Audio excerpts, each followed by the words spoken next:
Hey everyone, welcome to our deep dive today. We're going to be focusing on Uber today. Uberland. Not just like, taking a ride. Right. But the whole system it creates, as described in the book Uberland. Right. How algorithms are rewriting the rules of work. Yeah.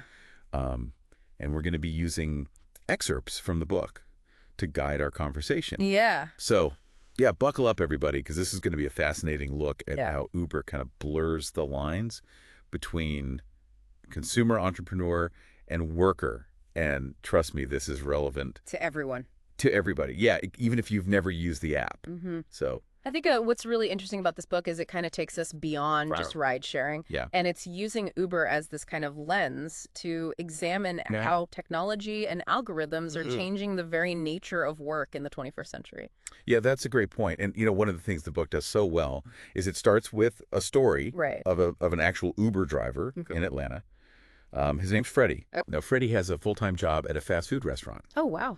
And he's actually he works to make ends meet. He spends his vacation time driving for Uber. Wow.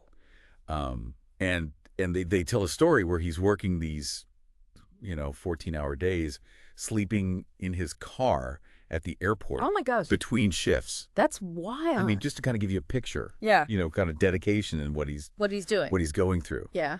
So I think Freddie's story really highlights a key tension Absolutely. in Uber's whole platform. Yeah. On the one hand, they're promising drivers freedom and flexibility, this allure of being your own boss. Mm-hmm. But then at the same time, They're exerting control. they're exerting algorithms, right. Yeah. These algorithms determine everything. Everything. From pay rates to incentives to even penalties. Yeah. It's kind of like having a virtual boss in a way, right? Yeah. The book actually calls these algorithms algorithmic managers. Interesting. But how do these algorithmic managers actually work? Like, how do we think about them? Well, I mean, imagine if you can a computer program making decisions that would normally be made by a human manager, right? Wow. So it's deciding who gets which ride, how much they're paid, and even if they get penalized. The problem is, or one of the problems, is that algorithms lack the empathy Oh, that's interesting. and understanding of human circumstances that a real person would have. So it's not just about convenience, Right. Yeah. and getting a ride. No. There's this whole other layer of control happening behind the scenes. Exactly. And one of the ways this control manifests is through what's called A/B testing. Yes. Now, have you heard of A/B testing before? Oh, yeah. I've seen this. It's basically like... So drivers have reported seeing discrepancies in their earnings because Uber's experimenting with different pay structures on different drivers at the same time. Yeah. It's like they're tweaking the system. They're tweaking the system to see what maximizes their profit. Maximize their profit. Mm-hmm. It's kind of unsettling when you think about it. Absolutely. Yeah. It raises all these questions about fairness and transparency. Yeah, like if drivers are subject to these algorithmic experiments without their knowledge or consent. Right. Is that ethical? It's a really complex issue, you know. Uber argues that A/B testing helps them optimize the platform and improve efficiency. Right. But for drivers, it can feel like their livelihoods are being gamified, right? They're at the mercy of an algorithm that they don't fully understand and can't control. And again, control, right. Yeah. That's a really important point. Mm-hmm. The book also digs into Uber's classification as a technology company, Right. which has allowed them to challenge traditional labor laws. Yeah. I mean, they argue that drivers are independent contractors, not employees, and therefore not entitled to the same benefits and protections. Yeah, this distinction is crucial because it impacts everything from minimum wage requirements to unemployment benefits and even access to health care. Right. I mean, Uber claims they're simply connecting riders and drivers through their technology platform. Right. But they're profiting from transportation, aren't they? So shouldn't they be subject to the same rules? It's a good question. As any other transportation company? It's the debate that's raging in courts and legislatures around the world right now. Right. Uber's argument hinges on this idea of the new economy. Right. This shift away from traditional jobs towards more flexible technology-driven work. Right. But critics argue that this is simply a way to erode worker rights and avoid responsibility. So we're seeing this clash Yeah. between the old way of doing things and this new algorithm-driven world of work. Yeah. It's fascinating. It is fascinating. And a little bit frightening at the same time. It is, yeah. And the impact of this shift is being felt far beyond the ride-hailing industry. Right. Uber's model has become a template for other companies in the gig economy. Right. So it raises, all these fundamental questions about the future of work and the relationship between humans and algorithms. Yeah, I think this whole concept of the new economy is interesting. Yeah. The book suggests that Uber has effectively used this term to kind of shape public perception and gain acceptance for their model. It's like they're framing themselves as pioneers of this new era of work, Yeah, and to some extent they are. Right. Uber has undoubtedly disrupted the transportation industry and created new opportunities for people to earn income. But the question is... Yeah, what cost? At what cost? Yeah. Are we sacrificing worker rights and social safety nets in the name of innovation? And convenience. And convenience. That's a great point. This reminds me of something else the book brought up. Okay. Uber's been very strategic in forming alliances with groups like Mothers Against Drunk Driving to kind of cultivate a positive image. Sure. Right? So they're positioning themselves as a solution to social problems. Right. But the reality for many drivers might not be as rosy as it seems. Yeah, exactly. There's often this disconnect between the marketing narrative and the lived experiences of those working... Of people working within the system. Within the system. Yeah. And that's why it's so important to critically examine the claims. The claims being made. And consider the downsides of these new models of work. Yeah. It seems like there's so much more to Uber than just hailing a ride. Absolutely. We're talking about a whole new way of thinking about work. Technology and the relationship between the two. Precisely. And as we kind of delve deeper into Uberland, we'll uncover even more complexities and nuances that challenge our assumptions about the future of work. Okay. And the role of algorithms in our lives. I'm fascinated to see where this goes. Me too. So let's keep going. Let's do it. We've been talking about how Uber positions itself as a tech company, but they're so deeply involved in transportation.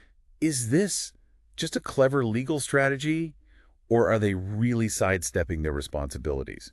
I think it's definitely a strategic move. It allows them to operate in this kind of gray area.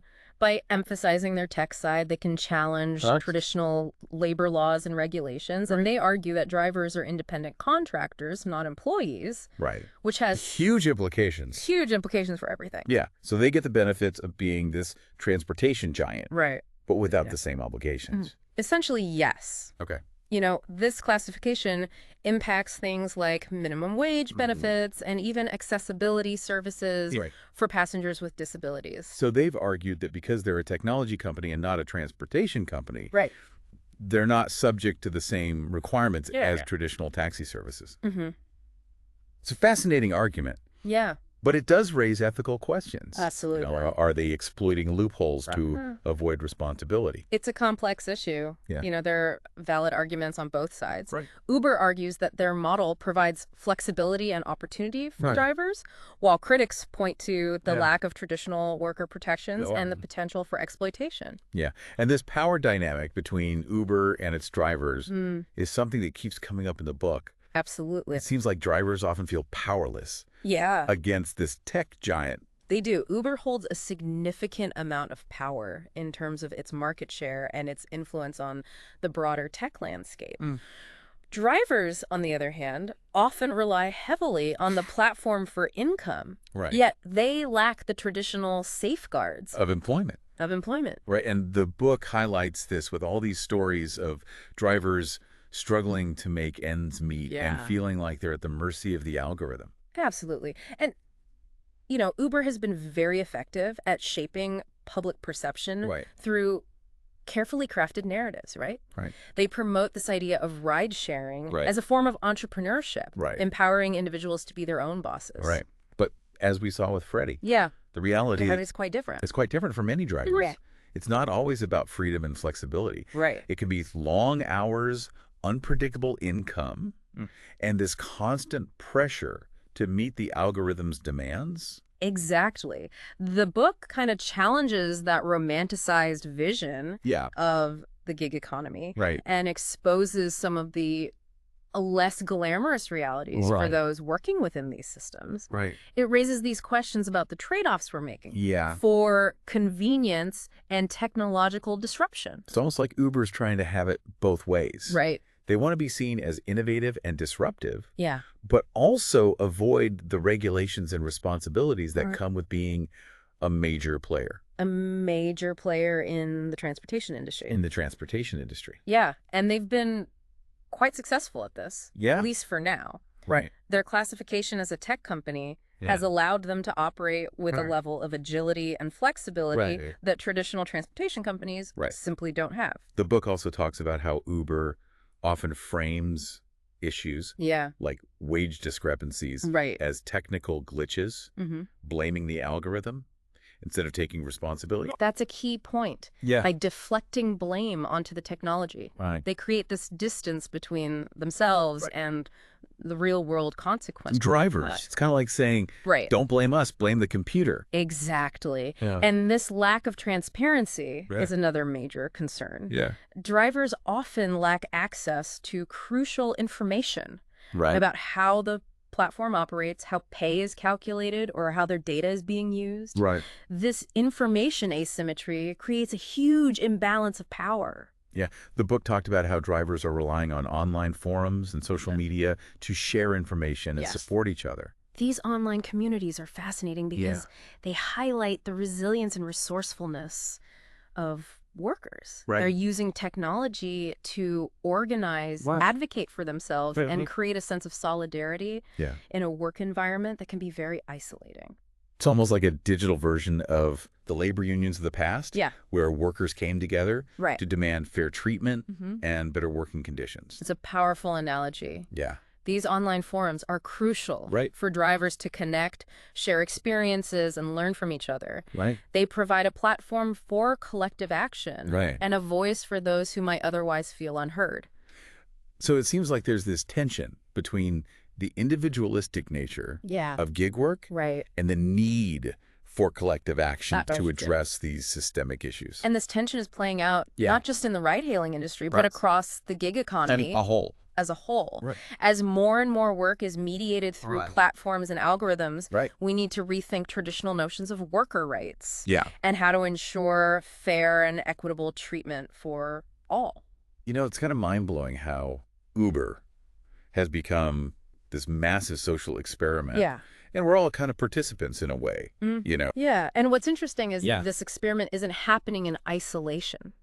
Uber's rise coincides with these larger societal and economic shifts, like the rise of precarious work, the decline of traditional labor protections, and the increasing influence of technology in our lives. So Uber is both a product of these trends and a driving force behind them. Exactly. It raises these questions about the role of government and regulation in this new landscape. Like, can our current labor laws adequately protect gig workers?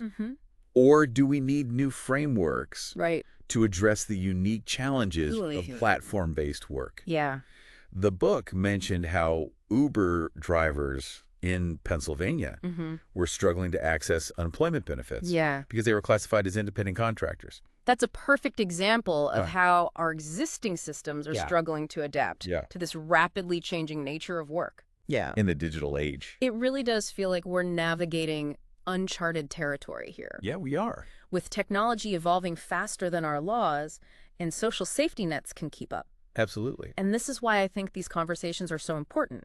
We need to examine the impact of Uberland, not just on drivers, but on society as a whole. And, you know, the book doesn't shy away from highlighting some of Uber's controversial practices. They've been accused of using deceptive tactics like hiding the true number of cars on the road or manipulating pricing algorithms to maximize profits. And this raises serious concerns about transparency and accountability in the digital marketplace. When algorithms are making decisions that impact people's livelihoods, we need to have mechanisms to ensure fairness and prevent exploitation. It's like we need some kind of digital watchdog to keep these tech giants in check. Right. And I think consumers have a role to play as well. Right. By being informed. Right. Yeah. And discerning about the services we use, we can exert pressure on companies to adopt more ethical practices. So Uberland isn't just about algorithms and apps. Yeah. It's about choices. Right. Values and the kind of future Absolutely. within. It's about recognizing those power dynamics. Yeah. The potential for both innovation and exploitation. Right.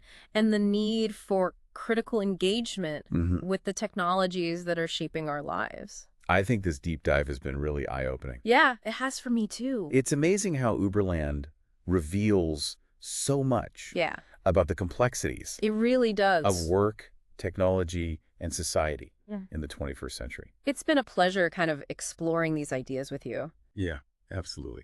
And to our listeners, we hope this deep dive has sparked your curiosity and encouraged you to think critically about the world around you as technology keeps evolving.